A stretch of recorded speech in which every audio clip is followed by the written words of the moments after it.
এই দুনিয়ার পুরো জীবনটা এটা হচ্ছে লালসাময় একটা জীবন, লোভ, মরিচিকা, মায়াজাল।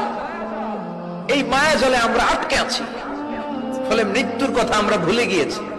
পাগলের মতো ছুটছি, আরো টাকা লাগবে, আরো খ্যাতি লাগবে, আরো যশ লাগবে, আরো দাপট লাগবে। আমার এত টাকা দিয়ে কি হবে?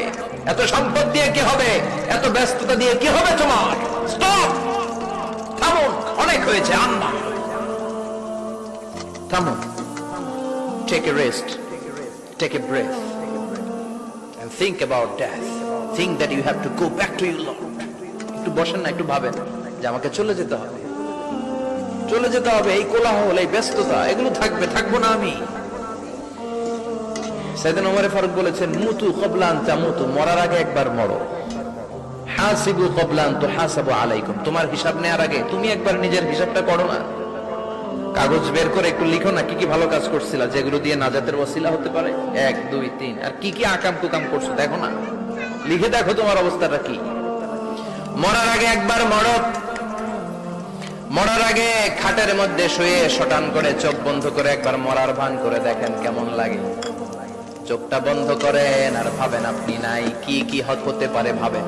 আপনার ছেলে মেয়েরা কান্না জুড়ে দিবে, আপনার প্রাণের স্ত্রী বিলাপ শুরু করে দিবে, বন্ধু বান্ধবের চিৎকার আর মাতম, স্থানীয় এলাকার মসজিদে ঘোষণা, অমুক এলাকার নিবাসী, অমুক ভাই, অমুকের ছেলে অমুক দুনিয়ায় নাই। সব আত্মীয়রা চলে আসবে, ফেসবুকে স্ট্যাটাস দেয়া হবে, সবাই সবাইকে জানাবে বিকাল 4টায় অমুক হাই স্কুল ময়দানে আপনার জানাজা। ছুটে আসবে, সবাই ছুটে আসবে আপনাকে শেষ বিদায় দিতে, গুড বাই জানানোর জন্য, আল ওয়াদা, বিদায় জানাতে আসবে সবাই। 4 তাকবীর দিয়ে আপনার জানাজা হবে, অশ্রুসিক্ত জানাজায় আপনার বিদায় হবে। কাঠের খাটিয়ার মধ্যে করে কাঁধে তুলে আপনার কবরে নেওয়া হবে। আগে থেকে খুঁড়ে রাখা কবরটার মধ্যে আপনারে বিছিয়ে দেয়া হবে। বাঁশের কচি দিয়ে তার উপরে মাটির চাপা দিয়ে সব চলে যাবে। ভাবেন না একবার চোখ বন্ধ করে, this is the circle of life, this is the nature of life. এটা সবার হবে, আমার হবে, আপনার হবে। এত মায়া, এত ভালোবাসা কই যাবে? কেউ থাকবে না, সবাই আপনার অন্ধকার কবরে রেখে দিয়ে চলে আসবে। উপরে বাঁশের কঞ্চি, তার উপরে মাটির চাপা, অন্ধকার আর অন্ধকার। এই অন্ধকার যেন শেষ হতে চায় না, শুধুই অন্ধকার, ঠিক কিনা? এজন্য আমাদের চলে যেতে হবে। দাদা গেল, চাচা গেল, মামা গেল, আমাদেরকেও যেতে হবে, জোরে কোন ঠিক কিনা?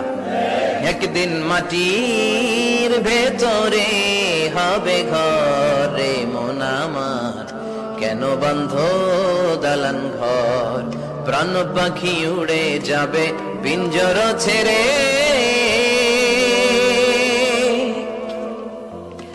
ধরা ধামে সবই রবে, তুমি যাবে চলে। বন্ধু বান্ধব যত, মাতা পিতা দ্বারা সুত, সবই হবে তোমার পরে। মন আমার কেন বন্ধ দালান ঘর, একদিন মাটির ভেতরে হবে ঘরে মন আমার, কেন বন্ধ দালান ঘর, ঠিক কিনা? সব করে থাকবে, চলে যেতে হবে আমাদেরকে। এজন্য আখিরাতের কথা যেন আমাদের স্মরণ হয়। বিশ্বনবী বলতেন, নাহাইতুকুম আন জিয়ারাতিল কুবুর, আমি তোমাদেরকে কবর জিয়ারত করতে আগে নিষেধ করতাম, কিন্তু এখন নিষেধাজ্ঞা প্রত্যাহার করে নিলাম। এখন সব সময় তোমরা কবরের সামনে যাবা আর জিয়ারত করবা। কবরস্থানে জানতো বড়ুয়া কৃষ্ণপুরের এই গ্রামের কবরস্থান আছে কোন দিকে?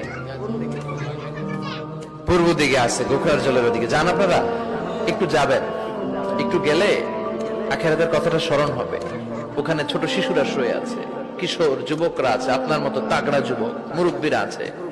এরা এই এলাকায় থাকতো, এরা আকাশ থেকে নেমে আসে না, এই এলাকার সন্তান, আজ নাই। একটা সার্টেন পিরিয়ড শেষে আপনিও থাকবেন না। This is the nature of life, this is the circle of life. ছোট্ট শিশু হয়ে এসেছিলেন, শৈশব, কৈশোর, যৌবন, প্রৌঢ়ত্ব।